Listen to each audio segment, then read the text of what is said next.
Okay. Hello? Hi, Linda. Are you at VTA offices? Yes, I am. Oh, cool. Hi, Seth. You look great. Thank you. Do you have like an owl zoomed in right on you? Owl? Camera. Good camera. Good morning, Director Schaefer. I saw you and just sent the panel's promotion.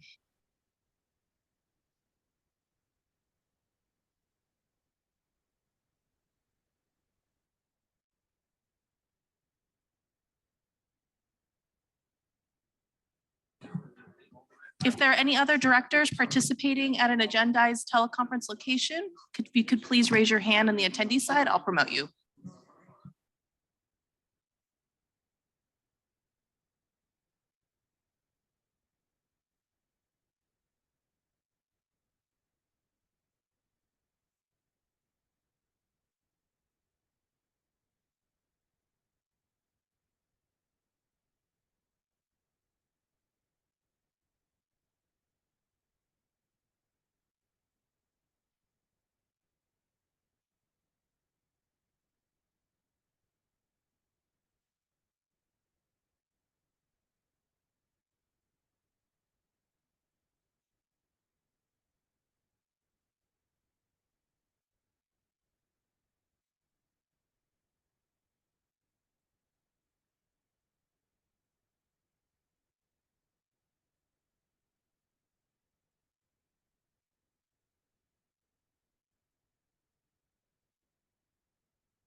City Hall, I see you and I am promoting you now.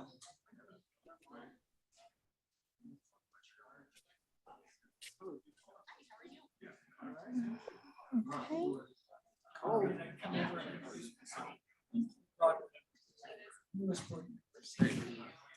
And at City Hall, which directors do we have? Oh, hi, Director Hernandez, I see you.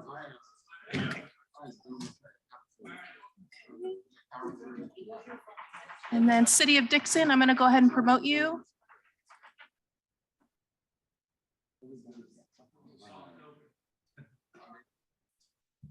Hello, Does can that you hear work? me? Yes. This is Director Hernandez in Suisun City. I just want to note that we have this meeting live streamed in our City Hall. This is where we are. We're having a technical issue, so it's live streamed here with our conference room as well. Just wanting to note that. I don't know if they can hear. Great. Thank you very much.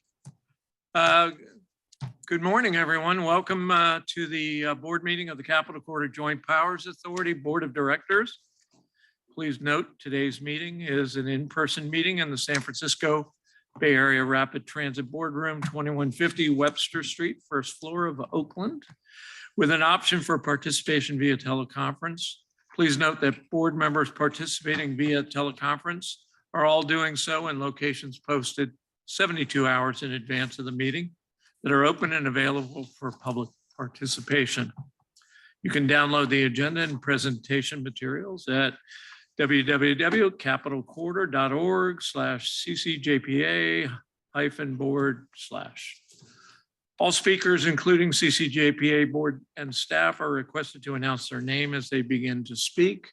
I'm the board chair, Bruce Haudeschelt from Placer County Transportation Planning Agency. For public participants who joined in person, if you'd like to provide public comments, please complete a request to address the board, and I have 4 of those. Form available at the entrance to the board and hand it to the secretary before the item is considered. For public participants who joined by phone, your microphones are automatically muted. If you wish to speak on an agenda item, please dial *9 to virtually raise your hand when public comment is announced. When it's your turn to speak, you may need to dial *6 to accept the unmute request. For public participants who join via Zoom, please use the raise hand feature to speak. To board members and staff who join via Zoom, please mute your microphones whenever you're not speaking to avoid background noise. If you wish to make a general public comment on a subject not on the agenda, you'll be given an opportunity to speak under agenda item 7. However, if you have a comment on an item which is on the agenda, we will take those comments after the staff presentation and prior to board discussion. Public comment, because this is our first meeting of the year and we have a lot of information items to get to, we are going to limit public comment to 2 minutes per person per item. And if there is additional, please submit it in writing and we will definitely read those. Comments which have been received via email by 3 p.m. on Tuesday, February 18th have been provided to the board and will be included as a permanent part of the meeting record. Comments received after that time will be provided to the board following the meeting. Board members, in order to reduce confusion throughout the meeting, when it's time for directors' remarks, I'll call for board member comments. I'll speak last, and in the interest of time and to provide an opportunity for equal participation, please try to keep your comments concise. Next, on behalf of the board, I'd like to extend our deepest appreciation and gratitude to the departing alternate director from Yolo County, Tom Stallard, who represented Yolo County Transportation District. We certainly appreciate your dedication and support to the Capitol Quarter. Now, here's my favorite part.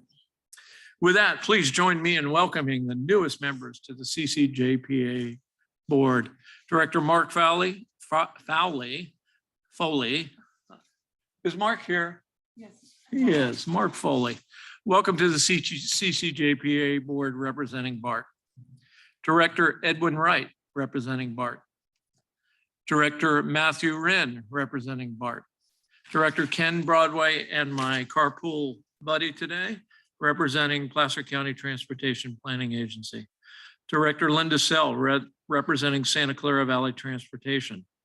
Alternate board member Rod Brewer, representing Sacramento Regional Transit, the Regional Transit District. And making sure I could use the high occupancy vehicle lane, alternate board member Suzanne Jones, representing PCTPA. Alternate board member Catherine Moy, representing Solano Transportation Authority. Also, we'd like to express our thanks and sincere appreciation to Chris Gann, who served as the interim CCJPA treasurer for the past 4 years since February 2021, and for nearly 25 years of dedicated support to CCJPA. Thanks, Chris, for your outstanding service, outstanding public service. Lastly, let's extend a warm welcome to Joseph Beach, Chief Financial Officer, who joined us in December 2024. We look forward to your contributions and leadership in the years ahead. And please join us in welcoming Joseph to CCJPA. And that concludes the report of the board chair. Director Lee, would you lead us in the Pledge of Allegiance?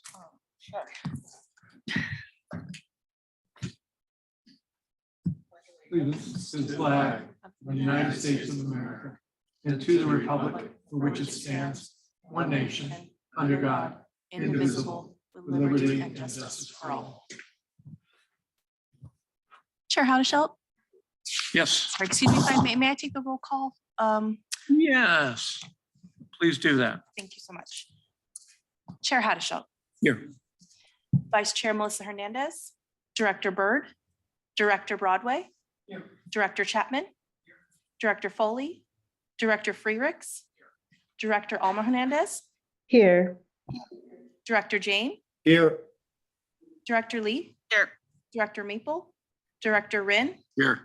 Director Rayburn, Here. Director Schaefer, Here. Director Sell, Here. and Director Wright. Here. Thank you. We have a quorum.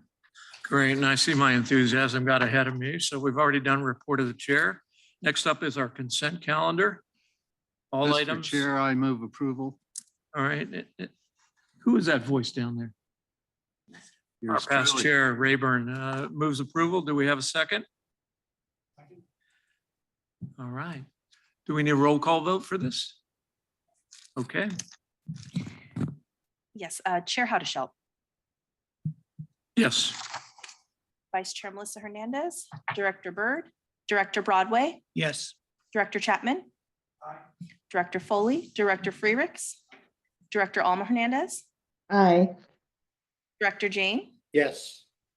Director Lee, Yes. Director Maple, Director Wren, Aye. Director Rayburn, Aye. Director Schaefer, Aye. Director Sell, Yes. and Director Wright. Aye. Thank you. The motion carries unanimously.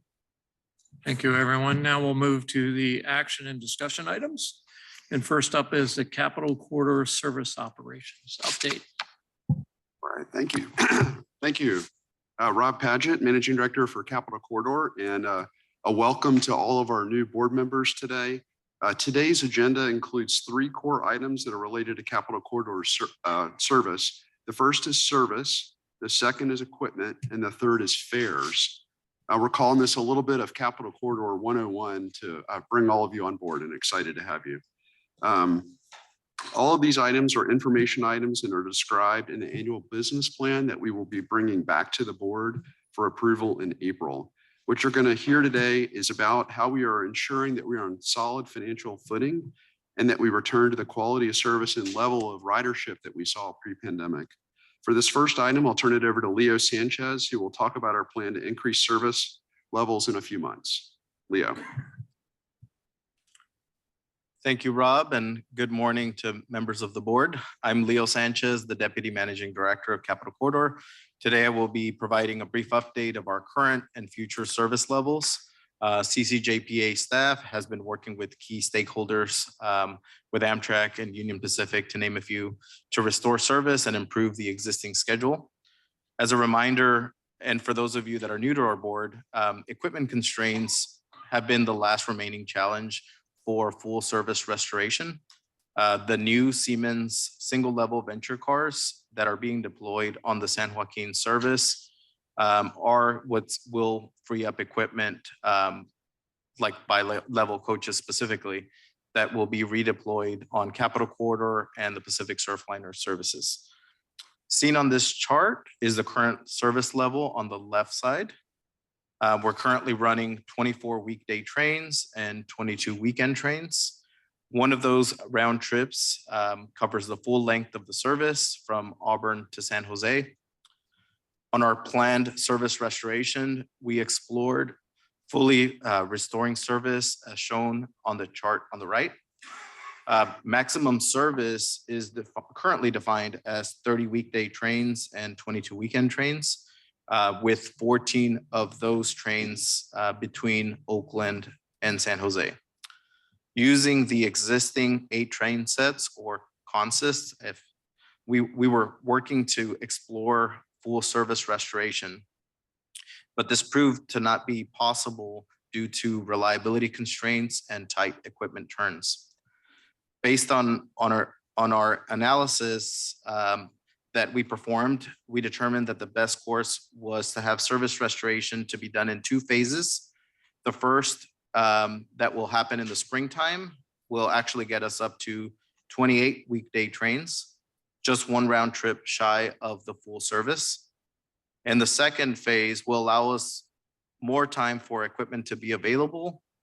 And it'll allow us to also do ridership polling and get feedback from riders that we can use to implement the full service plan this fall. So I'll pause there and see if there's any questions that you might have. Board have any questions? Right, thank you. That concludes my update. I'll open it for public comment, and I do have 1 speaker request on this, Mike Barnbaum.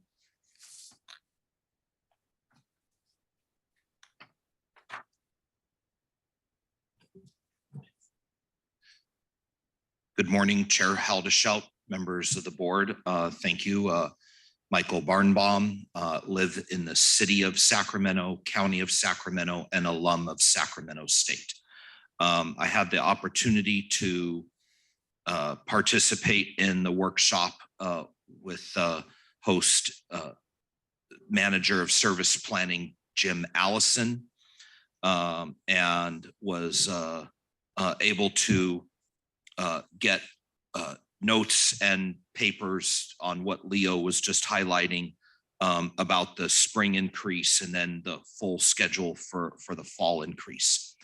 I've been doing some preliminary work looking at the fall increase, hopefully on or around October 20th, to give it time for the polling that Leo mentioned, and see what Capital Corridor could do, more evenly spacing trains, stretching the headway, and closing some gaps, and stretching service times more evenly throughout the day. And it looked like the magic number was service every 80 minutes in the preliminary work I'm looking at right now. But getting back to full service is going to be very paramount and essential to capture the market and the ridership. Per what I was informed at the workshop last week, I'm looking forward to serving on a ridership committee with one that Leo would chair, that we come to a final resolution for a permanent schedule. And that would not change until portions of SR3T are available to increase more service to Roseville in about 5 years. Thank you. Thank you, Mike. Appreciate that. Do we have any public comment on Zoom or, No, I don't see any hands raised. and would you keep an eye back here to see if there's anybody who raises their hand behind me Certainly. in a gesture of wanting to comment, not in anger? Okay. No requests at this time, Chair Howard. All right. Thank you very much. Then we'll move to item 5.2, Caltrans statewide fleet planning and service update. All right, thank you. Rob Paget here again. For our next item, we have a special guest, Kyle Gradinger, the chief of the Caltrans Division of Rail. Important to note in how we structure the JPAs when it was created back in 1998. A lot of the responsibility for oversight, in fact, most of the responsibility for oversight of the service, for capital planning, for day-to-day equipment maintenance is the responsibility of the JPA. But the state maintained the responsibility for equipment. And that means the state is responsible for procurement in any major overhaul that happens to the equipment we have today. So with that role, we wanted to bring Kyle here to talk to you about. I know we've had some challenges with bringing back full service because of equipment. We're also looking ahead to procurement and zero emissions going forward. And Kyle's here to give you an update on where we are and encourage questions at the back end of his presentation. So with that, I'll turn it over to Kyle. All right, thank you, Rob. Good morning, members of the board. Apologies if you don't mind, I'm going to leave the mask on. I've got a few small kids at home and I don't know what's circulating, so hope you can hear me. Let me know if you have any trouble understanding me. All right, well, it's a pleasure to be here today and thank you for the opportunity to speak with you about fleet activities with the state and the JPAs. Today, I'm going to provide an overview of two topics primarily. First, I'm going to give a perspective on the current short-term plans to fully restore service to pre-pandemic levels, and to talk about how we plan to make that restoration happen with the fleet that's available to us. And then secondly, I want to give you an overview of the current and future initiatives that we are driving forward so that we can grow and modernize the statewide intercity passenger fleet. So before I dive into the two focus topics, I want to provide a high-level description of how fleet across the three intercity corridors is managed, as well as some of the top priority topics that have been driving our current discussions. So similar to the Capital Corridor, the other two intercity passenger services in the state are also managed by joint powers authorities, the San Joaquin's JPA, as well as the Losan Agency for the Pacific Surfliner.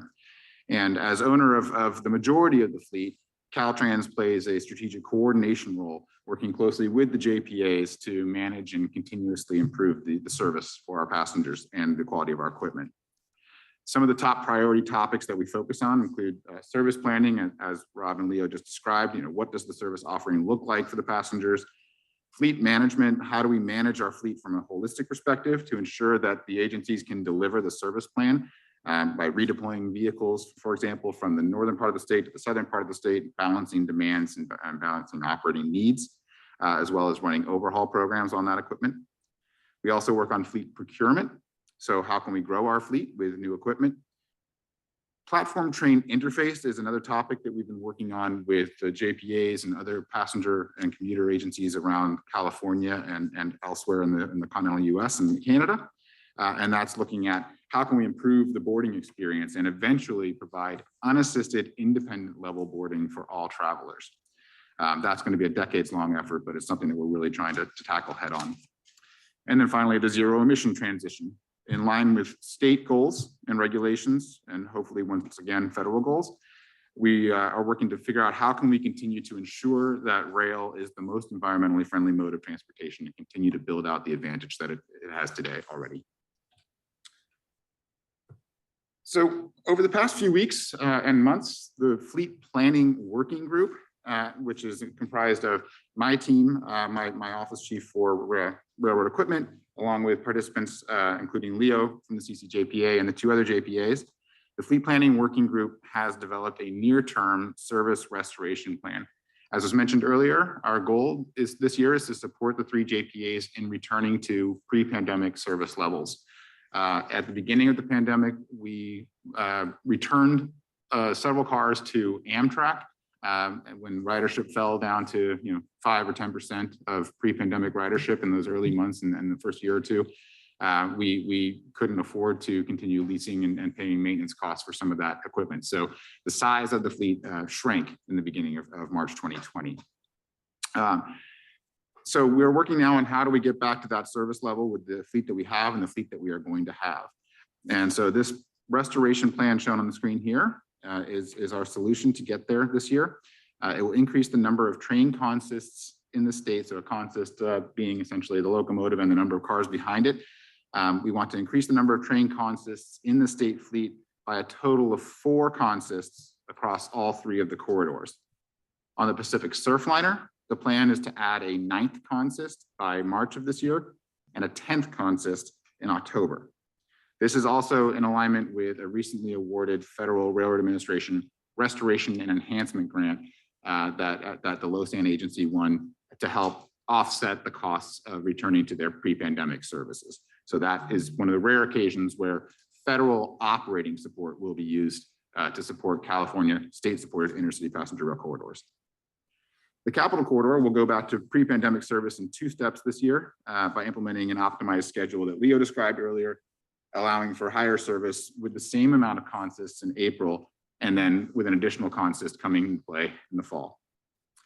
And then finally, San Joaquin's will add an 8th train set or an 8th consist in the March or April timeframe. And then that will get us through the end of this year, and the equipment working group will then pivot to look at future growth scenarios beyond pre-pandemic levels later this year in future working group meetings. A quick overview of the fleet that we have today. So the intercity services in California share a fleet of 139 bi-level and 35 bi-level cars and 35 locomotives. Of those 139 coaches, 88 are owned by the state of California. The remainder are leased from Amtrak still. And aside from the 24 Charger locomotives, the Tier 4 EPA Tier 4 Charger locomotives that were added to the fleet at the end of the 2010s, most of the cars and locomotives in the fleet are between 25 and 30 years old, and they're nearing the end of their life, their useful life. Now, typically, rail vehicles are replaced or comprehensively redesigned or overhauled after about 30 years. So we're kind of hitting that inflection point where we need to make some decisions about whether to put locomotives and coaches through another overhaul or look to new procurement. I'll talk about that a little bit more in a moment. So in addition to the state-owned fleet, as I mentioned, there are cars that are owned by Amtrak and leased to the state. In total, that's 51 cars from Amtrak. And then also, not depicted on this slide, I'll get to them in a moment, are 14 older single-level Comet cars that Caltrans purchased from New Jersey Transit back around 2010, which are used on an occasional basis, and then also new single-level venture cars that the state is currently procuring. So on this page, you see the more recent procurements that are gradually adding new vehicles into the fleet. 22 Charger locomotives were deployed by the end of the last decade, and 2 additional locomotives, Chargers, were added to the CCJPA through the Carl Moyer grant that the CCJPA won in around 2021. Those two locomotives were used to replace two older F-59 locomotives, and that's the program where we need to basically put a nail through the locomotive, through the engine, and you cannot use it as an engine anymore. So we gained two locomotives, but we also had to give up two older locomotives as motive power. As mentioned before, we are procuring single-level venture cars from Siemens, and so far 3 of those train sets have been put into revenue service on the San Joaquin's corridor. And additional cars are being delivered on a regular basis. We're nearing the end of that procurement. And we anticipate by the end of this year or early 2026, we will receive the remaining single level cars from the venture procurement. And in addition, the state is procuring 10 new zero emission fast light intercity and regional or FLIRT vehicles from Stadler Rail. And this procurement is in its early stages with expected delivery of the first vehicles in late 2027. So when I take a step back and look at the next years ahead in terms of fleet in California, we have all of the aforementioned procurements and a few other initiatives that are going to significantly shape the fleet over the next decade. So starting on the locomotive side, with the older F-59 locomotives, as I mentioned, they're nearing 30 years of life. And so we are beginning to, and they've already gone through one overhaul and an engine upgrade from a tier 0 to a tier 2 locomotive about a decade and a half ago. And so now we want to look at alternative propulsion solutions and assess if those existing locomotives can be retrofitted or if there are opportunities to do perhaps zero emission pilots on the frame of those locomotives. But we think that right now there is an opportunity to get another decade or so of life with one final overhaul out of those locomotives, which would basically replace the existing diesels with tier 2 or tier 3 diesels, but get us that 10 years of extra life. On the passenger vehicle side, on the cars and the multiple unit trains like FLIRT, in addition to those 2 ongoing procurements, we are looking at redesigning and modernizing the existing bi-level fleet. With the fleet modernization project, we think that we can continue to get another 10 to 15 years of life out of the existing bi-level equipment with upgrades to running gear and passenger conveniences and basically giving them a refresh. I'll talk about that in a moment. And by the early 2030s, we will need to identify how to replace that existing bi-level fleet, which is still the core of the state passenger rail fleet. So in terms of fleet modernization, you can see some of the issues with the current fleet and some opportunities on the right. So on the left, you can see we have a rather old and inconsistent appearance across the bi-level fleet. They were purchased in multiple orders around the year 2000 with different specs for the Northern California and Southern California fleets. The functionality represents the state of the art around that time, around 2000. And there's some limitations. We only have power outlets, one power outlet per seating arrangement. There's a limited variety of seating arrangements, and the signage, safety signage, marketing signage, and carpets and other things are obviously in a need of overhaul. What we would do in a redesign or a fleet modernization, as we're calling it, would be to basically strip and rebuild the entire interior of the rail cars so that they would appear to the customers as a brand new vehicle.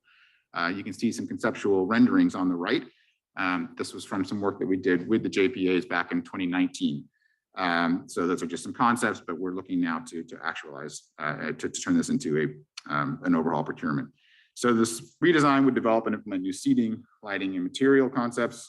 And we could even use some modern elements and digital signage that would make it easier to have the fleet interoperate between corridors. One proposal you see here in one of those photos is a panel with Capital Corridor written on it. There's ample technology out there that you can actually change the names of the corridors in glass panels, such as some of these paperless bus stop signs that you've seen perhaps out on the road. So those are some of the concepts that we looked at 5 or 6 years ago. And now we are looking at how do we actually implement that project. So the idea of redesigning the bi-level fleet, like I said, is not new. It's something where we conducted preliminary design studies back in 2019. And we have been applying for federal assistance, federal grant programs to support the cost of this program. With the light getting a little bit dimmer on federal grant opportunities, we are back to exploring state funding and financing through states for low interest loans and other opportunities. So we are going to take the next month or two to go back in and look at the technical, financial, and production feasibility of a fleet modernization project. And we are looking to make some go, no-go decisions in the March, April, May timeframe so that we can figure out if we're going to be able to go forward with this fleet overhaul project. So we'll look thoroughly at the structural condition of the vehicles and the general condition of the vehicles to see how much of a redesign can they take, and then we'll solidify the financial plan and work to get that project funded.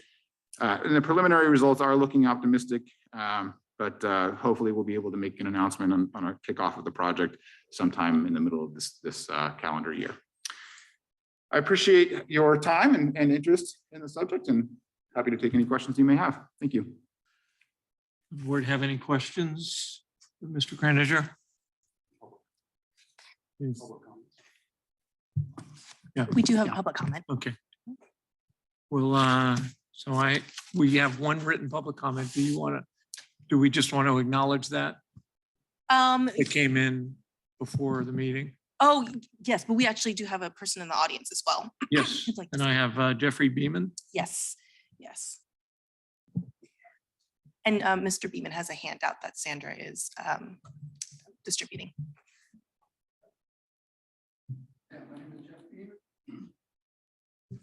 Thank you. My name is Jeff Beeman. I'm a retired scientist after 35 years at Lawrence Berkeley and a member of Scientist Rebellion. I'm here today, just like I was in front of you in November, to remind you that hydrogen-powered trains are a pretty bad idea. I understand the allure. Hydrogen as a fuel makes water when you use it. That's incredible, no smoke. And the state is already committed to buying some hydrogen train sets. So there's no doubt there's some pressure to use them. My worry is that if we use hydrogen-powered trains, even as a temporary measure, we may get locked into this mode of transportation. I have made fuel cells myself. I've played with hydrogen a lot. The biggest problem with hydrogen is that 93% of it is made via steam reformation of fossil fuel gas. The process generates CO2 in the final use case using fuel cells and such. One finds that you produce slightly more CO2 per kilowatt hour of actual transportation energy than if we just burn diesel. I wrote a common language paper about this. The staff just passed out, thank you, with references if you'd like to read it. You may say we're going to use renewable electricity to make our hydrogen. That's great. But when we do this, we end up with a combined conversion efficiency in the best case of 35%. We throw away 65% of our hard-won renewable energy as heat, mostly. Overhead wire trains around 90% efficient, which is an incredible number. That's no doubt reason why catenary is so ubiquitous worldwide. You could double the number of trains running the same amount of energy if you use catenary. So hydrogen trains were tested exclusively in Germany. They turned out to be lousy, quite frankly, pretty poor run times. And the 2024 state rail plan calls for overhead wired capital corridor, and Senate Bill 2503 exempts electrified trains from CEQA. This is a huge win, and we should start building catenary with that. We shouldn't blow our hard-won capital on hydrogen fueling stations and the rest of the infrastructure, even as an interim solution. The only winners in that game are the fossil fuel industry. We should spend our money and our hard-won capital on catenary. It will take longer and be more expensive to complete, but we'll have a way better system for decades. Thank you.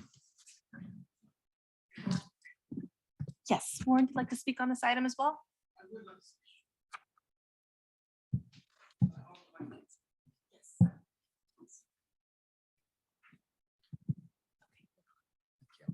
Hello, too far. Hello, board members. My name is Warren Cushman, and I am a disability advocate for Community Resources for Independent Living in Hayward. And I'd like to speak on what I heard the gentleman say about completely unassisted boarding. That's a concern for people with disabilities. There are a number of different challenges that people with disabilities have around boarding, depending on the disability.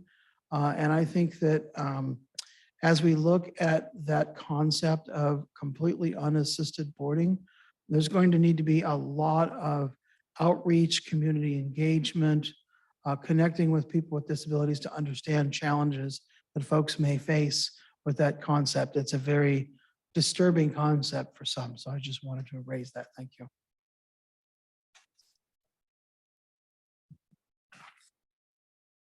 Thank you for your comments. Is there any other public comment?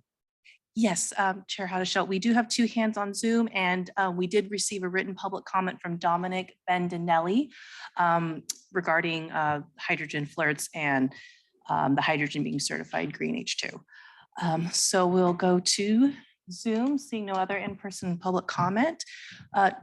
We have three hands up. We'll begin with Joanna. Please go ahead, Joanna. Hi, my name is Joanna Gubman. I am calling as a private individual, mostly to concur with the scientists who just spoke against using hydrogen trains. There's a reason that we have electric trains around the world for high-speed rail and any other rail. And I think that, well, also I've worked in clean energy. I've been an administrative law judge, as well as a commissioner's advisor at the California Public Utilities Commission, and hydrogen just simply keeps going nowhere. I don't even understand why we are talking about hydrogen. And I think that this frequent getting diverted into less efficient modes, less efficient solutions, and projects that will cause delays and bespoke one-off snowflakes instead of following best practices is how we end up with California having inefficient systems, having it take forever to build things, not getting the right thing when we do build it, and then having people be dissatisfied and vote for Trump. So I encourage you to stay the course and follow the plan that we already have, which is to go for regular old electrification. It works. Let's just do it. Thank you. Next speaker is Keenan. Please go ahead, Keenan. Hi there, my name is Keenan Finney, and I'm a resident of Roseville in Bruce's district. I just wanted to say that I support increasing Capital Corridor service speed and reliability and decreasing the service's environmental footprint. As everybody here considers the fleet strategy, I would ask you guys to keep in mind that Capital Corridor's prior vision plans and the state's latest 2024 state rail plan seek to electrify the Capital Corridor to improve service for riders. To the extent that the hydrogen flirts are contemplated for use, this must be a temporary bridge solution while electrification plans are developed, designed, and constructed. I know one of the main aims of the Capital Corridor third track project to Roseville is to improve freeway traffic that we're becoming more and more apparent on Highway 65 and Interstate 80. Caltrain's new electrified service last fall has been great for improved transit times, whereas the hydrogen trains that have been extensively tested in Germany have demonstrated chronic issues with reliability due to mechanical issues and fuel shortages. And then another part of this too is I know that the Caltrain's or Caltrans flirts on order can be converted to full and partial electrification, which could allow for phased implementation of the Capital Corridor and State Rail Plan's vision for a higher speed electrified corridor. But those flirts do have 100 fewer seats than the California car bi-levels. So I think we should also keep in mind that we do need rolling stock that works for the Capital Corridor service, not just for hydrogen producers. Thank you. And the next speaker is Roland. Roland, please go ahead. Thank you. This is Roland Trubran in San Jose. So I'd like to speak a little bit about hydrogen, and the conversation right now goes around hydrogen that is basically coming from solid fuel sources. But there is a form of hydrogen right now that is being looked for all over the world. It occurs naturally underground whenever iron gets into contact with water, which is pretty much anywhere on planet Earth, and especially under the seas. Once we find that hydrogen, all the problems as far as the hydrogen production are concerned will disappear because it's natural. Right now, as far as we know, it doesn't require fracking, and the cost will be extremely low. It'll be 50 cents a kilo, not $5, not $20 or whatever. I will repeat, 50 cents a kilo of hydrogen. Now, while we wait for that, there's been a lot of talk about electrification. I come from Europe. I've been riding electrified trains, I would say, for probably over 60 years. The issue we have in California is, and we've learned this from Caltrain, is that we are very, very inefficient at electrifying. The 50 miles of Caltrain electrification costs $1 billion, which is $20 million a mile. Other countries can do this for about a couple, even $1 million or $2 million a mile. We need to learn to be smarter at electrification before we go around doing any more electrification anywhere else in California. Thank you.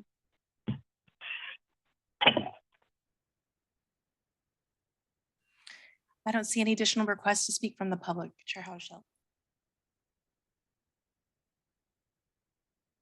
Great. We'll bring it back to the board, see if there's any discussion. Board Member Rayburn. Director Rayburn. Thank you very much, Chair Hochschild. Mr. Gradinger, I took a look at the state rail plan. Congratulations on producing a tremendous document, and it gives me a lot of optimism for the future of the state of California and moving from automobiles. Chair Rayburn, I'm old. I can't hear you. Ooh, I'm appreciative. You can hear me? I can hear you now. Okay, thank you. I'm appreciative of the state rail plan. And in that plan, it lays out the pathway toward renewable fuels. And hydrogen is a component of that path, particularly for the extensions, it appears, beyond the mainline stretches, where we would, the Caltrain example, I think, is a perfect example of that application and getting to a renewably fueled vehicle on that route. It would, as one of the speakers mentioned, that catenary takes longer and costs more. We can deliver, but, and this is the big but, in the plan, the state rail plan, are you planning for green hydrogen fuels? Yes, those are the discussions we have been having. We've been partnering with the Governor's Office of Business and Economic Development, the Hydrogen Fuel Cell Partnership, the Arches Hub, and other organizations at the state level throughout California. And our assumption from the beginning has been that we need to pursue green hydrogen. We may have to phase it in quickly, but we have never wanted that effort to take more than 5 to 10 years. But we've had conversations with hydrogen providers who are using electrolysis to produce green hydrogen and are very interested in selling their product to us. So that's where we are headed. We believe there's a lot of capacity and growth potential for green hydrogen, and that's what we want to buy.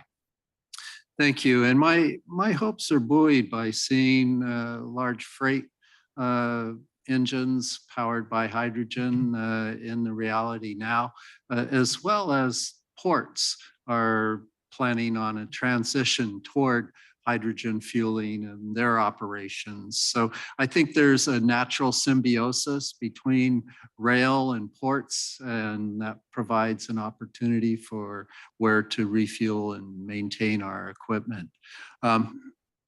Again, I appreciate that you took the time here to come in and visit with us today and share your expertise. I hope we can welcome you back. And I also note in your presentation, there is quite a bit of variance between your comment about when the first flirts would appear and several different, there's a timeline that shows they're going to be here this year. And then there's also other comments about 28 in the presentation. I can understand that it's a moving target, but can you elaborate? Sure, yes. I apologize if the graphic showed something incorrect. Right now, the project timeline for the delivery of the first FLIRT vehicles, we are looking with the manufacturer at late 2027, which would require testing at an independent facility and then on the corridor. So we're aiming for a 2028 operation, not this year. Thank you very much. And I should add, we're also working with FRA. My colleagues are meeting today with the FRA on a safety certification plan effort. Great. Director Lee. Thank you so much for this presentation. Obviously, you have this timeline that we're seeing here, and there's a lot of work actively being done. I do really appreciate the public commenters who called in and who were able to make it to the boardroom here today and who've written in. I think they bring up some pretty significant concerns, from the power source to accessibility concerns. Do you have any responses to some of the comments and concerns that were brought up today?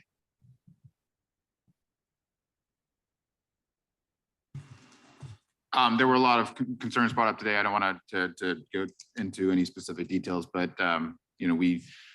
we do have a zero emission strategy document that was produced to Caltrans. I think we released it in 2022 or 2023. So there's information there about the decision path that we got to in order to choose hydrogen.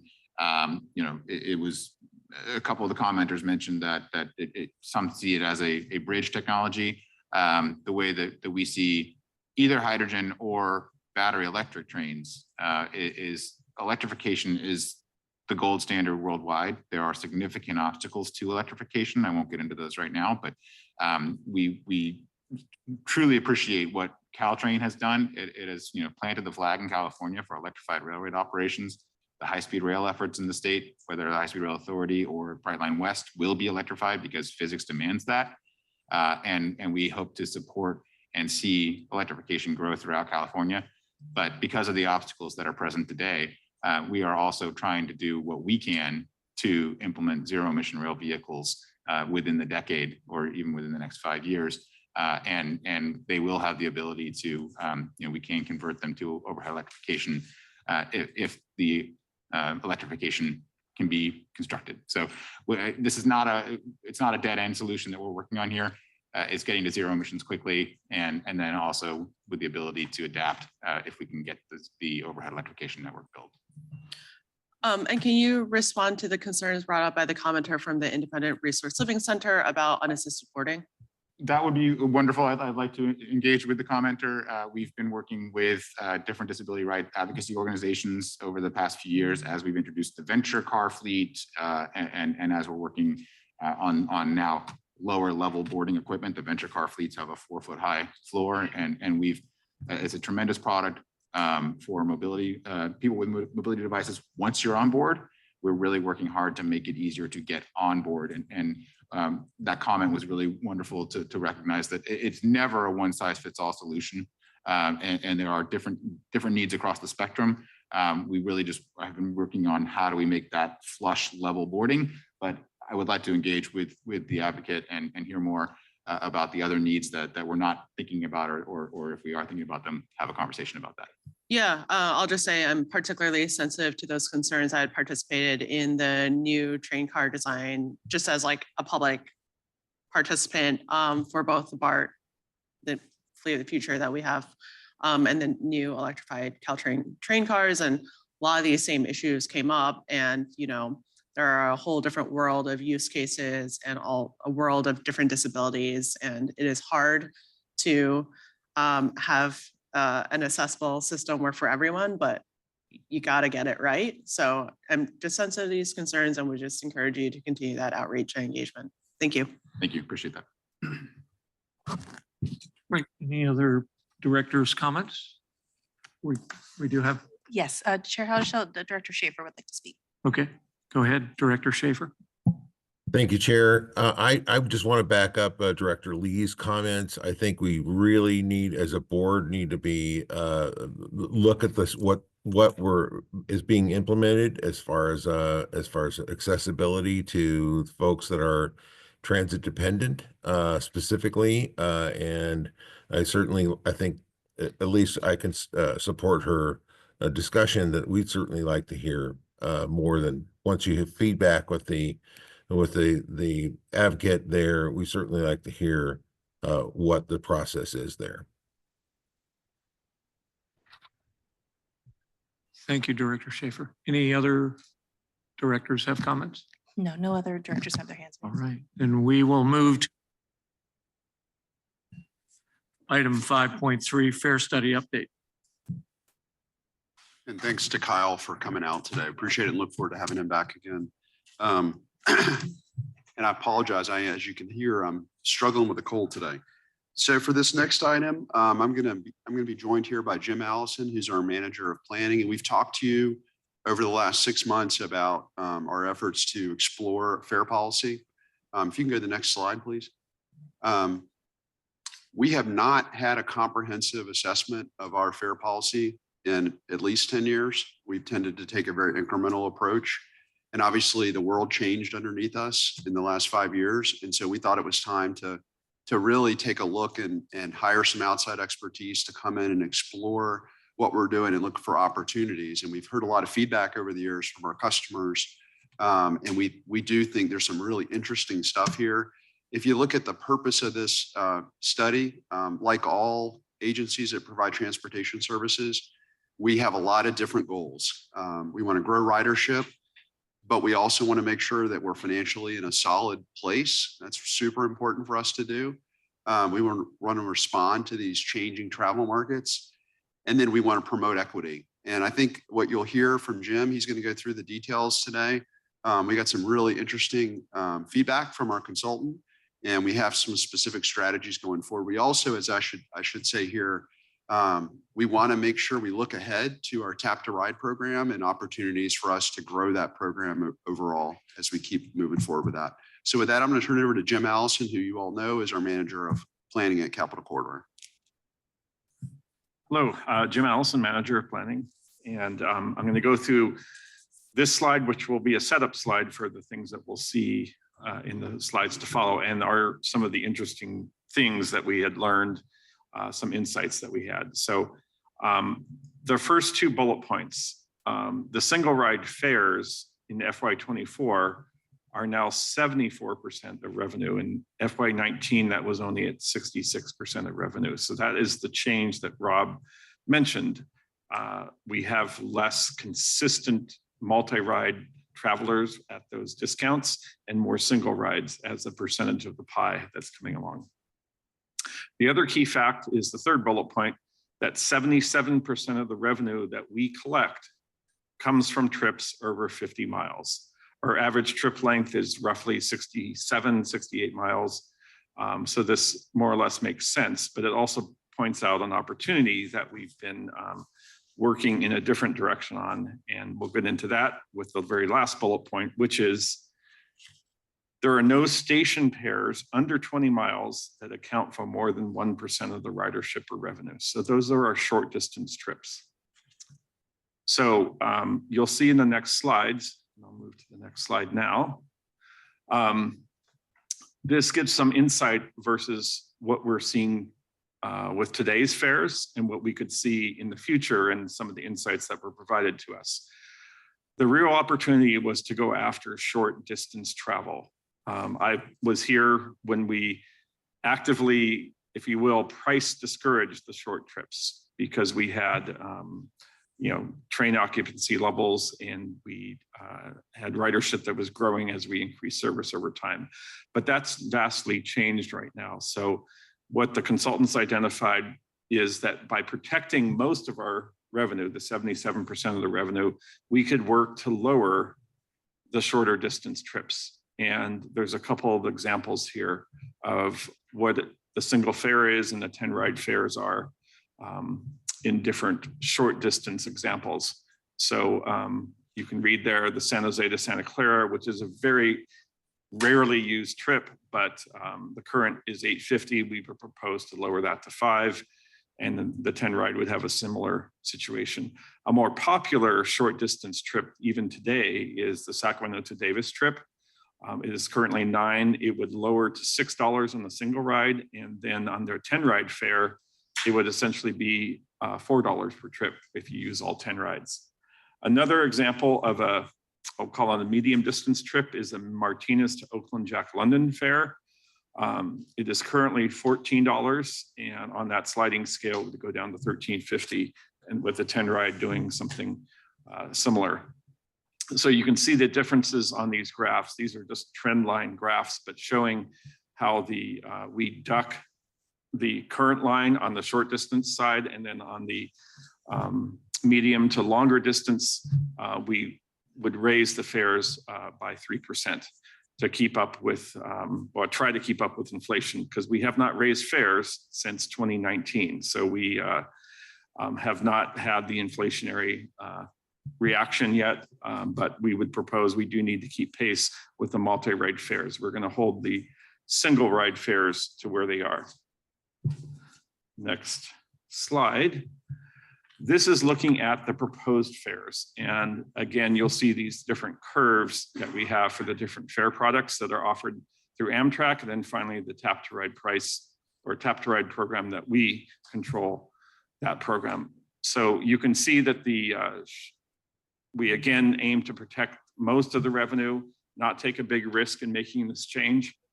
And the aim here is on the Tap to Ride is because it has something that's called fare capping. It can roughly become equivalent to a 10 ride pass if you ride it enough and you get your 5th trip free, for instance. So 2 of those sessions equals a 10 ride. And the aim to promote that program, which also promotes equity, is to have the per trip ride just fall right underneath that per trip ride price for the 10 ride. And you can see the monthly is the most heavily discounted at this point in time, but it would also receive a 3% increase as we move forward. So to summarize the strategies that we've had, first is to increase short distance ridership. And we do that through a pricing mechanism at those different tiers, 0 to 20 and 20 to 50 miles, and then keep the 50 miles pricing, raise that just a tad, but the short distance trips go down uniformly. Then item number 2 is to encourage frequent travel using the Tap to Ride program, which is slated to go through a participation increase in the rest of this year. We're soon to launch and expand that program to roughly 300 participants. Then hopefully by the end of the year, we can move that closer to 1,000 participants. We're still ironing out some details and technical things that are happening over that. But that is an opportunity for folks that are concerned about equity and affordability to get the benefit of a multi-ride discount through fare capping, but not have that big out-of-pocket cost. For instance, a monthly can easily cost $466 or something like that. That's what I would pay when I was traveling from Sacramento to Oakland. So the pay-as-you-go sort of balances out and allows people to not have such a big out-of-pocket cost. And then finally, also through Tap to Ride, we can issue different promotional discounts for certain events or certain situations through means that we control. Finally, the last piece is to maintain the long distance ridership right and revenue. And that would be to, again, continue to market Capital Corridor as an appropriate substitute travel for your taking your car, more relaxing, more beneficial to get work done and socialize. We would aim for targeted discounts with group travel, weekend events, and special events and sporting events. So, and this would also keep the bulk of our revenue protected while we work on these innovative changes for the short distance ridership and the Tap to Ride. So with that, that's the presentation for right now. I will say that in the long term, we will monitor these results and we'll have a chance to get roughly 12 months of this change under our belts and see how we did, and then take further adjustments as would be warranted. And we'll bring those back to the board for an update. Thank you. Thank you, Jim. We'll start public comment with Alita Dupree.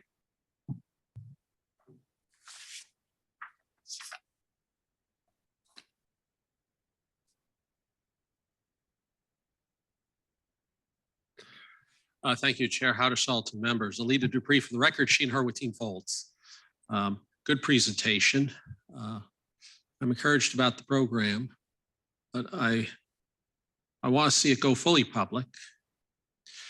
And I'm looking for greater mechanical ease of use. I'm in the program. I can use my plastic Visa card, which I have registered with you. And I don't have a problem with registering something, as it was explained to me offline about a manifesting requirement. But I should be able to use my phone because I can more easily retrieve it and click on the side and look at it, and it will authenticate. And it will give the conductor a visual verification that I had tapped onto the train. When I was in LA a couple of months ago, I rode on what's called the Flyway bus. It's an airport express bus, and they have a reader much like our Capital Card or reader, and you just hold your phone up to it and authenticate it and ride. So it is hard to go through and retrieve your plastic cards. And I do short trips. And so conductors often don't have the equipment to verify I tapped onto the train. And they're welcome to check my fare, but I'm getting off at the next stop. They usually make it back, but they should be carrying this equipment with them at all times to make sure that they can verify all the fares of all the riders in a timely manner. So they always manage to check my fare, but I get off when I get off. We just have to open this up like other systems do. Thank you.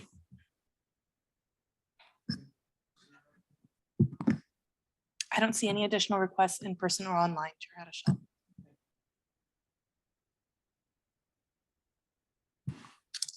Thank you, Chair Haddishell, and thank you, Jim, for your presentation. I have a couple of suggestions, and the overarching suggestion is that we utilize our new contract to update the website and projecting and sharing information about fares and discounts.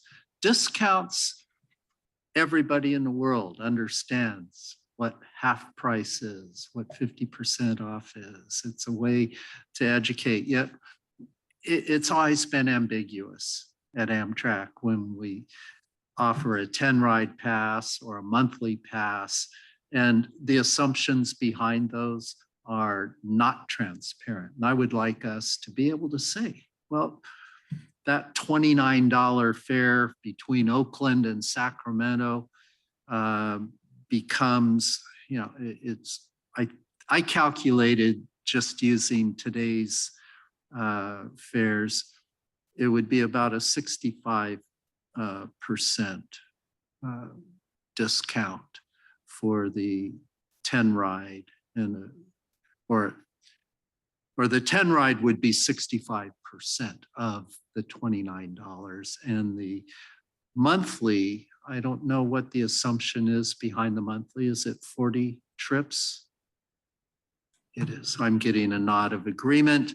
So the 40 trip would be under 50% discount from that fare. And so I would like to see that actually put out there. And of course, in the new website, more information about the tap to ride as well. So that discounts just list each one. And, you know, the trend lines they're great. They give decision makers some valuable information, but for the public as well, I think we need to see a fare chart matrix of station pairs. And when we bring this to the board for a full discussion, I hope we'll have that full matrix. Yeah, Rob Paget here. So good comment, and my team agrees with you. So you approved in your consent agenda today a redesign of the website.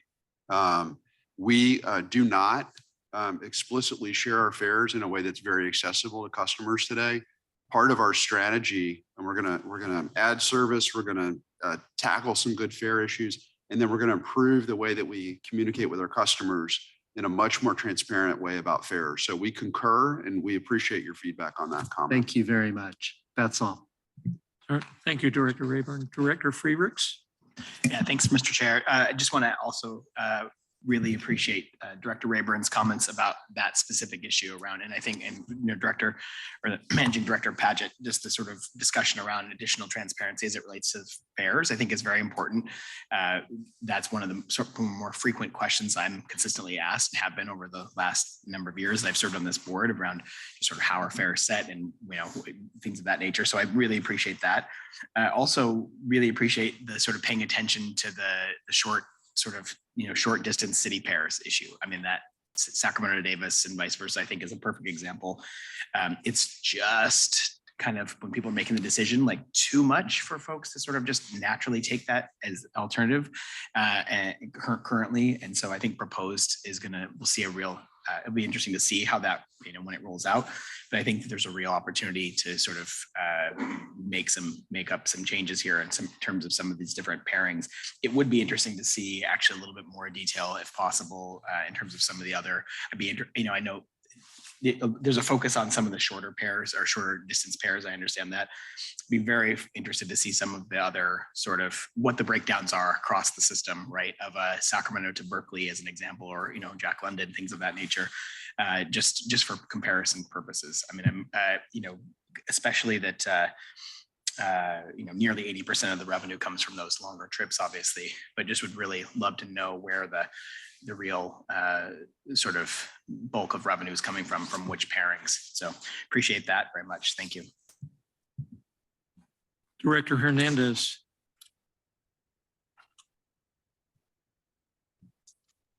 Thank you. I believe there was a speaker ahead of me. I just want to recognize that. Director Jane. Yes, thank you. I had a couple of questions. I like the idea of reducing the fare costs for short trips, but I was wondering, did we compare the pricing with buses? Do some of these cities have bus service, which will actually get you to that last mile better than the train service would be? If we want to try to compete with the buses, what is the thinking behind that? And then I was wondering is if we might want to couple with the sporting events at some of the venues. I'm from Santa Clara, home of Levi's Stadium. And sometimes when you buy a ticket for an event, you can buy parking, but it would be nice if you could buy transit. Like if you're going to attend a concert from Sacramento, it'd be nice if you worked with the 49ers or Levi's to try to give promotions for attending events. Thank you. Thank you, Director Jane. This is Jim Allison responding to that. We did look at the situations where there were bus trips or bus options between stations. We uniformly, there's a lot of diversity of bus options and other travel options along the corridor. So we made a assessment of what the amenities we have to offer for even that short distance trip and tried to price ourselves competitively to those options.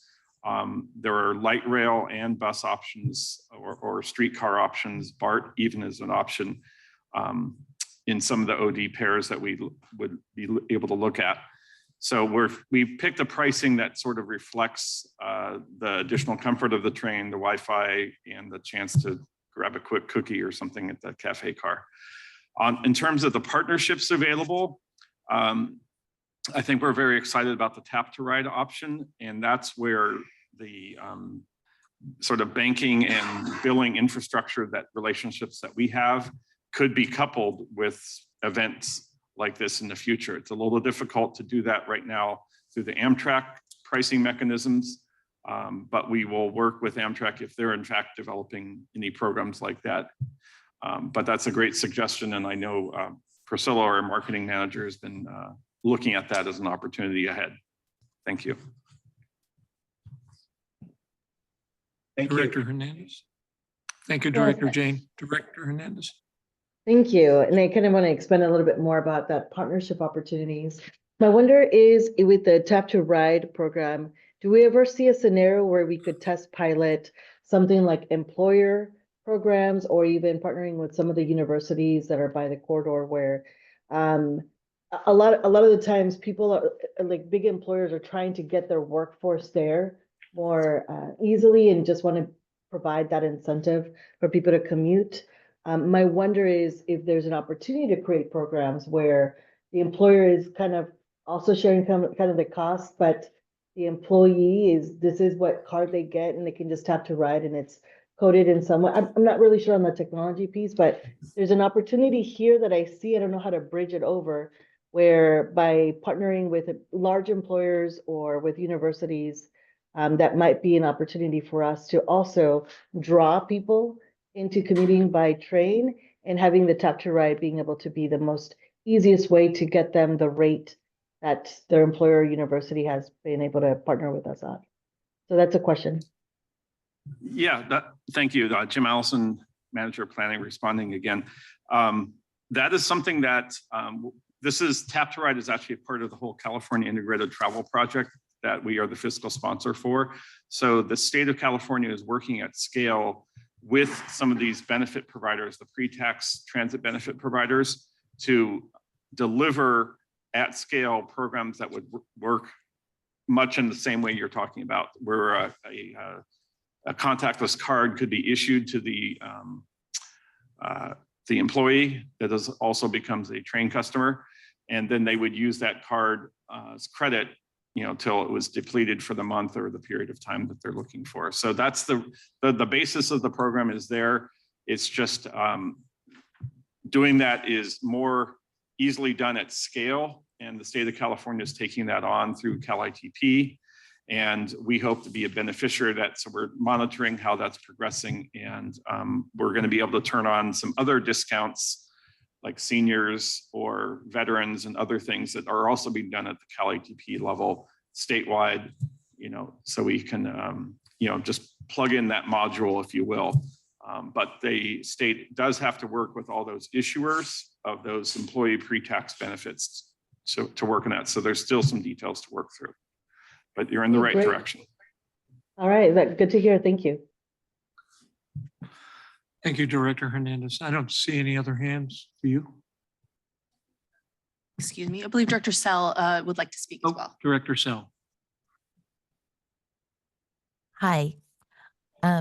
So in certain municipalities, microtransit is big, where there's shared rides and clean energy, and they do the last mile. So I was in the app to get on those is on your phone. And so they market that way to people that want to ride. I was just wondering if that would make sense to team with some of these microtransit shuttles, shared ride shuttles, just as co-marketing, just as a consideration. We take that comment and I'd have to take that back to our marketing folks and also look at the technical feasibility of doing that through Tap to Ride. Again, it'd be difficult to do that with the Amtrak payment system, but we can look at it as a future thing. But there's no statewide program developed for that quite yet, but those are the kind of things at scale when data that you're participating in a dial ride type situation, that it can be activated through your credit card that you register. And there are some mechanisms to be able to take advantage of that in the future. But again, would probably be looking to work with the state doing that. Thank you. I don't see additional hands. All right. The advantage of being chair and going last is all the brilliant ideas questions have been articulated. So with that, we'll move on to item 5.4. All right, I know this was the one everybody's waiting for. Legislation and funding update. So in your packet, we've got a detailed summary of state and federal actions. I'm going to focus today on the federal side, given a lot of the uncertainty at the federal level. First, I want to remind the board that all of our funds for the operating subsidy are state dollars for Capital Corridor. And in fact, any intercity route in the country that is less than 750 miles is required by statute to be paid for by the state. So understand that when you're hearing about rail across the country, that is an expectation It's the very long distance service that is subsidized by Congress on the operating side. Couple things of note. David Fink is the nominee for the Federal Railroad Administration. He was the CEO of Pan Am Railways, and that's a short line railroad in Maine that was the host for the service that runs between Portland and Boston. So I consider that a very good thing. He's had experience working with a service like ours as a freight operator. We are going to keep our eyes on Amtrak. Obviously, Amtrak does receive federal dollars. We want Amtrak to be in a good place so they can continue to function well here, and we're going to stay engaged with that. I also wanted to mention a couple of the federal grants that we have that are outstanding. One is the Sac-Roseville project for $42.5 million, and the right-of-way safety program, which you heard a little bit about earlier today, for $20 million. So we're going to keep you posted on those, and certainly stay engaged with our congressional representatives to make sure those projects move forward. The advice I was given, I was in DC last week, and I did have an opportunity to meet with some of the staff from some of our local offices, is if you're having trouble getting grants executed or payment on grants that are already executed, to be in touch with staff. They're trying to take notes and just see what kind of issues we're seeing across the board.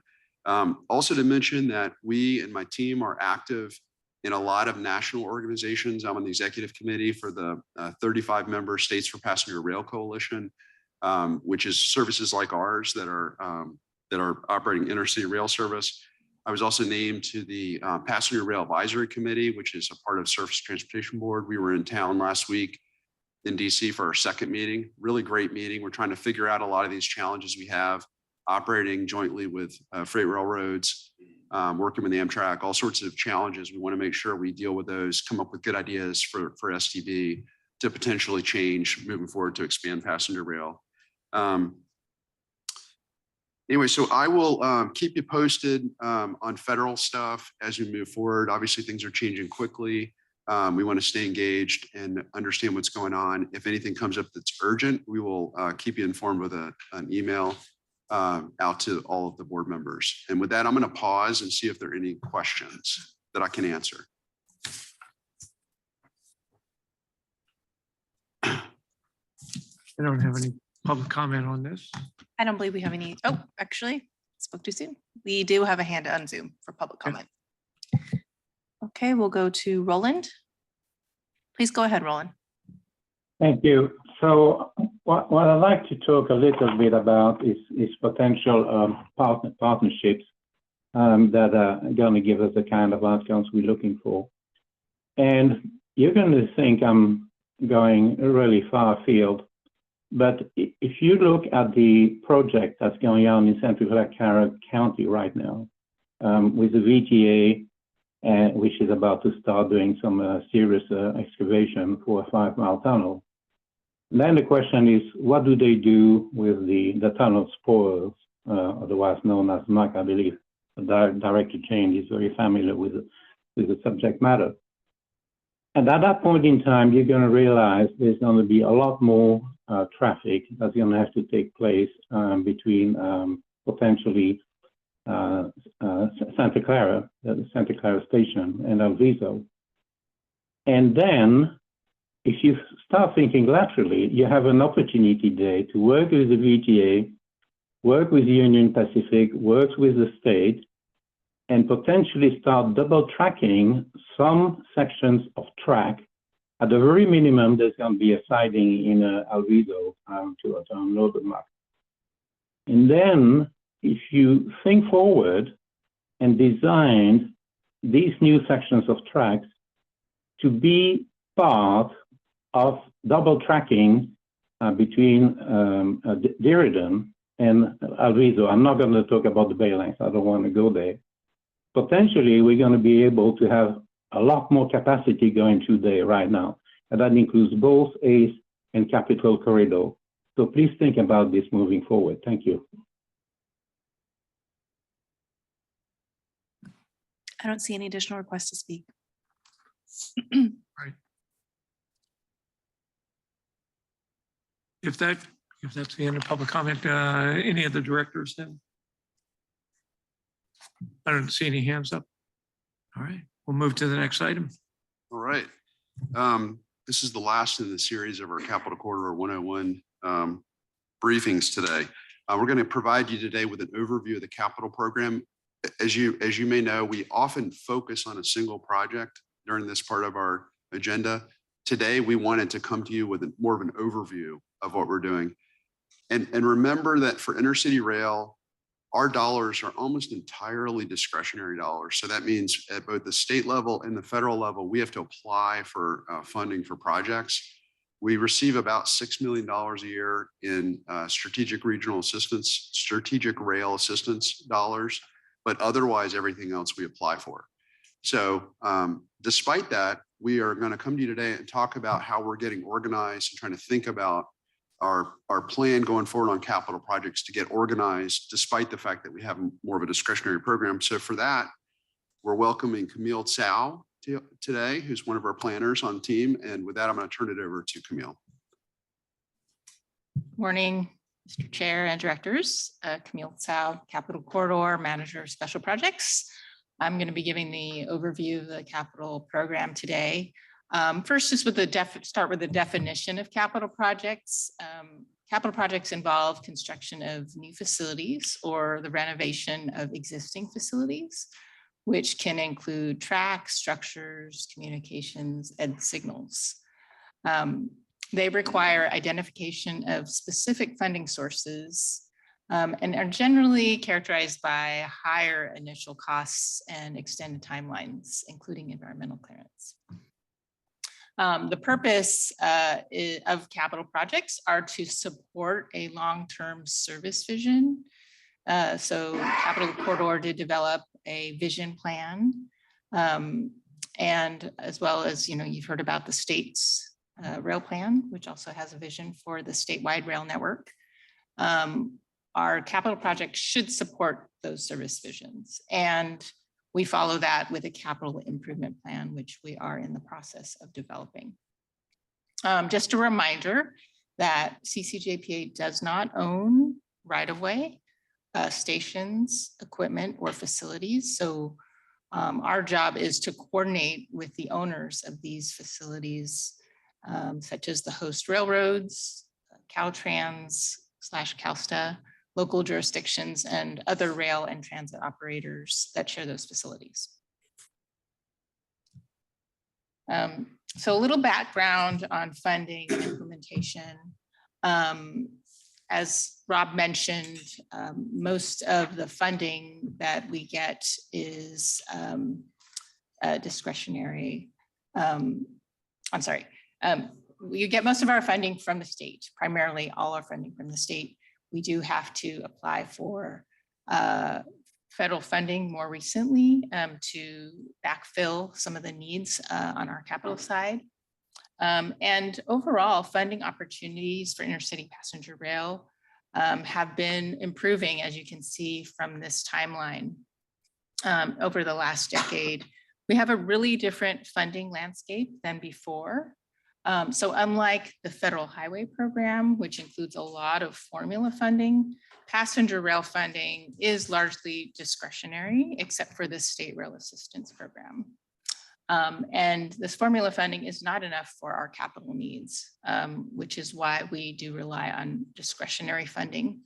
And the capital improvement plan that I mentioned is really going to help us be more strategic in terms of funding our capital program and aligning it with the federal corridor identification and development program. I'll mention again that our host railroads, primarily the Union Pacific Railroad and also Caltrain, have a really critical role in our projects. So for our capital program, we've identified these project categories. Today, we're going to really just focus on the first three. And in the future, when we come back to you with an update on our capital improvement program, we'll talk more in detail about the specific projects. Today, we're really just talking about the different categories and how they're similar and how they're not.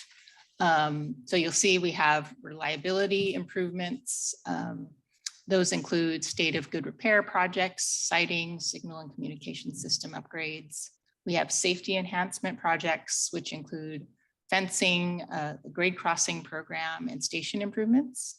And then we also have capacity expansion projects, which include track capacity, such as the Sac Roseville project, South Bay Connect, and other planning studies. And those capacity expansion projects allow us to increase service. So either increasing the number of round trips, in some case, improving travel time. I'd say that these are the projects that are more transformational in nature, if you will, when it comes to really making a noticeable difference when it comes to service. So just to describe a little bit more about how capital projects, these capital projects differ.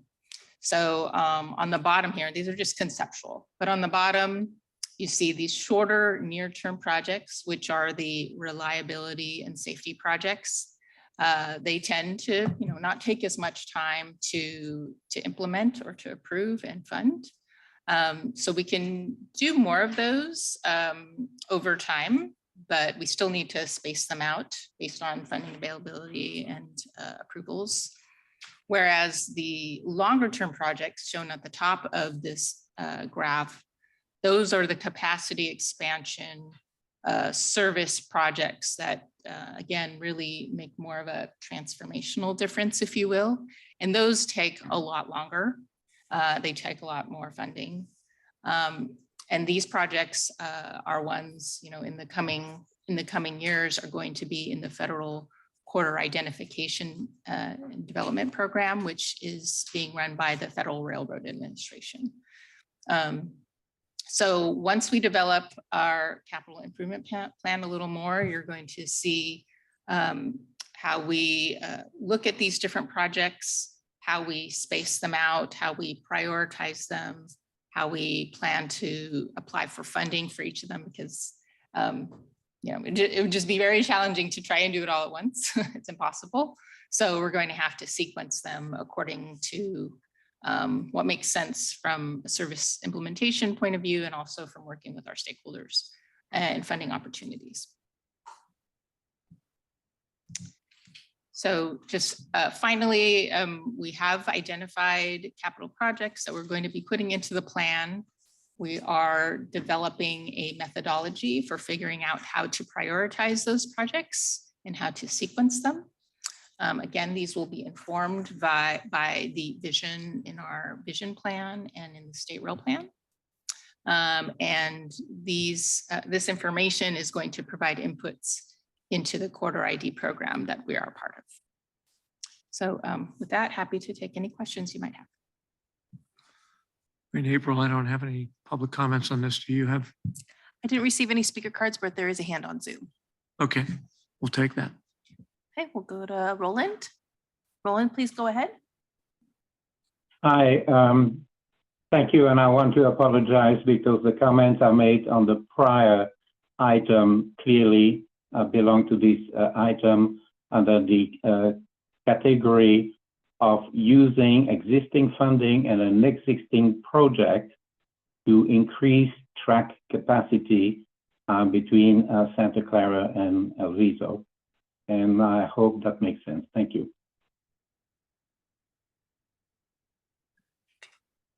I don't see any additional requests to speak from the public. Right. Do any of the directors have comments? Seeing none, and I figured out how to see the wall. I don't see anybody on the wall either. All right. Managing Director Paget will take your report. All right, thank you. And first, I want to acknowledge Michael Jones, who is here in place of Bob Powers today, our Executive Director, Deputy GM. I'm going to start with a little bit of performance and give you an update on Tap to Ride, talk about customer comments, and then tell you a little bit about the business plan outreach that we've been doing over the last couple of weeks. Next slide, please. So this will show you where we are for the first quarter of the year. We're continuing to see an uptick in our ridership and revenue. Our fare box recovery, as you are probably aware, we are expected to be at 50% fare box recovery. We're getting closer. And I think with some of the stuff you heard today, we're going to get to a level above 50%. And then our OTP is not where we want it to be. We want to be at 90%. We're not terrible, but we certainly want to bring that up and hope to report a different number when we see you next time. Next slide, please. So as we talk about often, we are really focused on reducing trespasser fatalities in our corridor. We made some good strides last year. We have the $20 million safety program. We're working with Union Pacific with the officers in the right of way.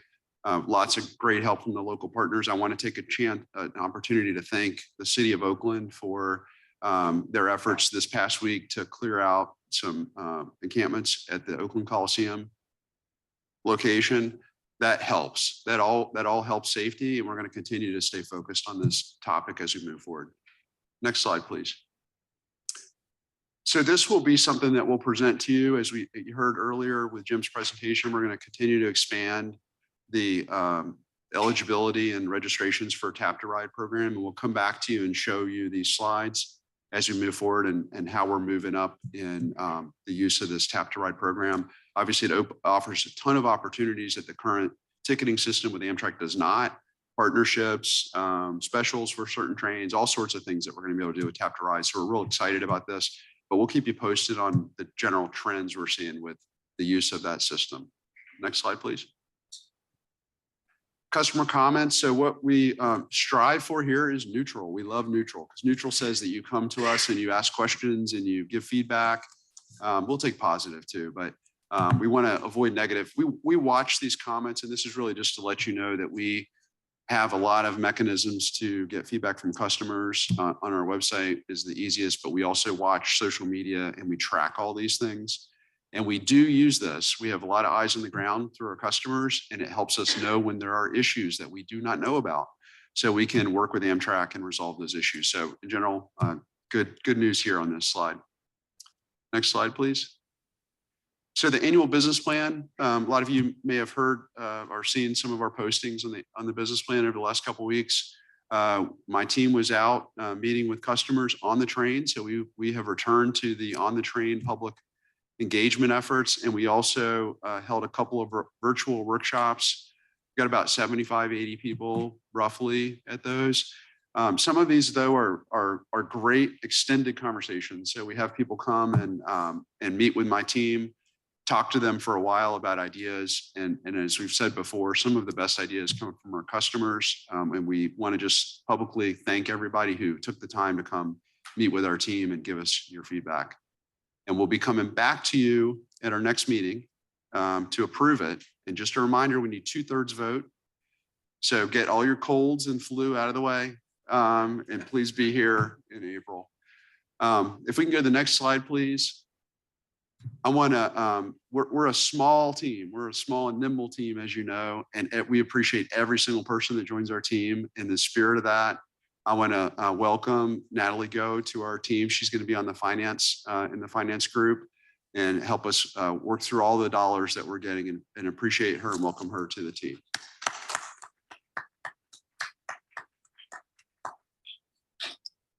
All right, so that wraps up my report. I hope I covered everything you wanted me to cover, and I'm happy to take any questions. I will.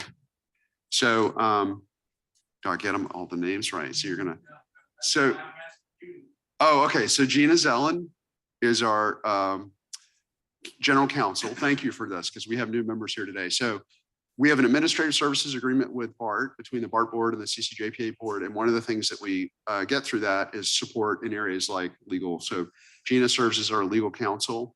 Joe Beach, who is not able to be here today, is our CFO, also supports Capitol Corridor. And I'm blanking. Oh my gosh. April Quintanilla, I'm gonna say your name. Quintanilla is our secretary. Yep. And then Michael Jones is filling in for Bob Powers, who's normally here as our general manager. He's taking some well-deserved time off. Did I miss anything? April, your assistant? All right. There's some folks in the audience too, aren't there? That do our marketing and, yeah. You're really putting me on the spot here. I have charged through despite my cold making it today. Well, I got 29 minutes of. a Let's say, meeting to Phil let- here. So we were going to end early. This is going to be a record time here for Capitol Quarter meeting. Not So- counting on others. So Priscilla, who's waving in the audience here, is our marketing person. She works with a lot of your agencies. We do all sorts of local partnerships. Those really, really, really matter to us, and we value that. And so she is a great resource for us here. Who else did I miss? We have Trinica White. We have Pat Relucio. Renee Graham.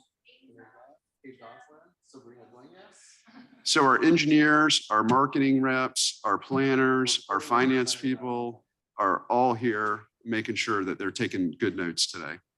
Leo, you did a great job. Thank you, Leo. Kind of like Bravo. Exactly. Leo, you do not.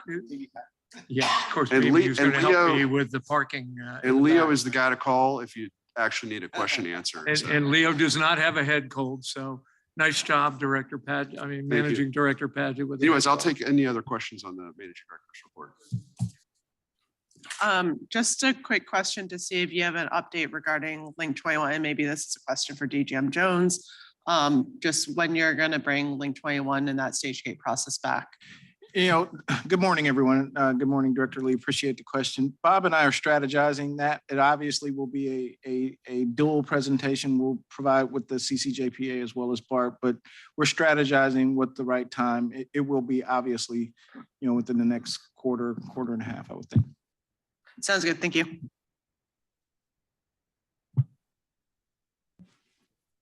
All right, we'll now go to.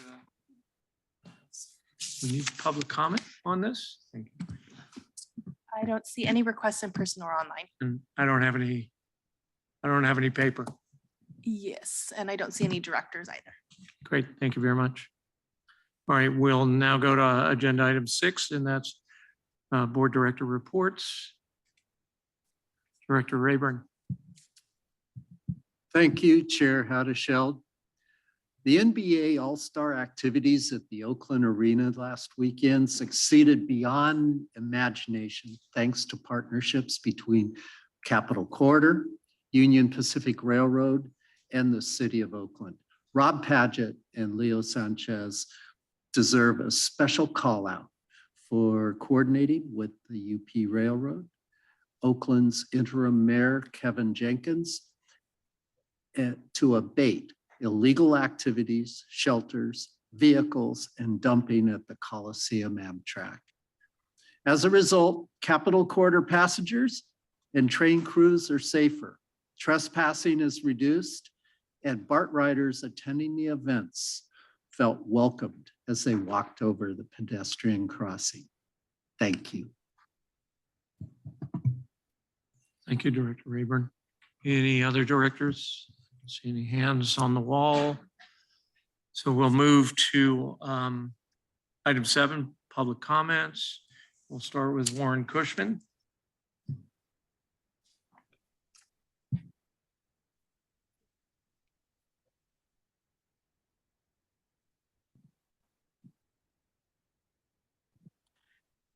Test, okay. Hello, everyone. Warren Cushman here from Community Resources for Independent Living in Hayward.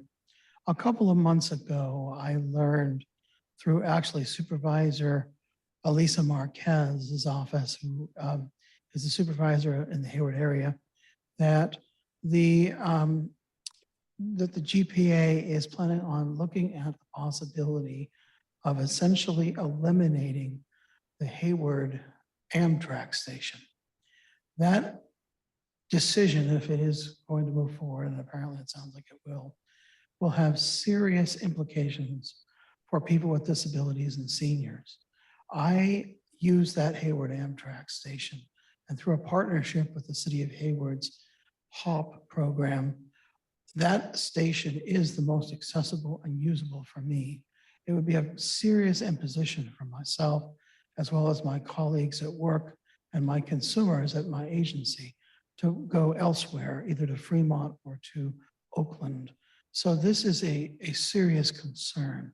I understand that the City of Hayward had a workshop with the JPA a couple of weeks, or I guess about a month ago, where there were hours of testimony of concern from Hayward residents and also residents of the unincorporated area about this piece. I do know that there are Mayor Salinas of Hayward, a number of Hayward City Council, Supervisor Elisa Marquez, and other elected officials are concerned about this piece. And I urge strongly, especially the BART board members of the East Bay, all of the BART board members of the East Bay, to personally have conversations with Hayward electeds over this.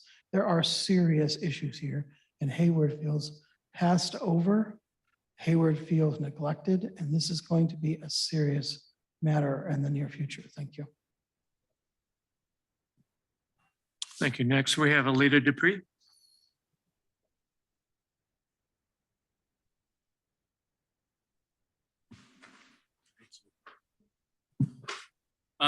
Thank you, Chair Howard and members. Alita Dupree for the record, she and her with Team Folds. As I speak generally, I don't get to use Capitol Corridor much. Easier if it ran more often. But I do use it on occasion. I'm looking forward to seeing what the Coliseum area looks like. Capitol Corridor is a really great way to get between Emeryville and the airport. I've done it several times in the past, so let's keep that cleaned up so I don't feel like I have to run the gauntlet. I use many of these systems on shorter trips, such as Capitol Corridor between Emeryville and Jack London Square, or Emeryville and Berkeley. I do this in other places. I often ride commuter rail in New York within the city of New York. It's not just long trips. I have done some trips within the city of New York that begin and end in that famous railroad station that is Grand Central Terminal, which I'm sure that you've gotten to see. And there's a commuter rail in New York and New Jersey called PATH. Some of you have probably heard of that. And it is an actual commuter railroad, even though it looks like a subway. Certainly, we have to work with our partners. It's really hard to do capital work on a right-of-way that we don't own. Can't exactly plant down catenary poles and substations. But we can work with what we have, and we're doing a lot of good things. We have the renewable fuel in our trains. We're going to keep working on the Tap to Ride program, and hopefully I will use this some more. Thank you. Thank you very much. And I think that concludes public comment on non-agenda items. Correct, yes. We are adjourned to the April 16th meeting, which will be in Suisun City. Thank you very much. Thank you.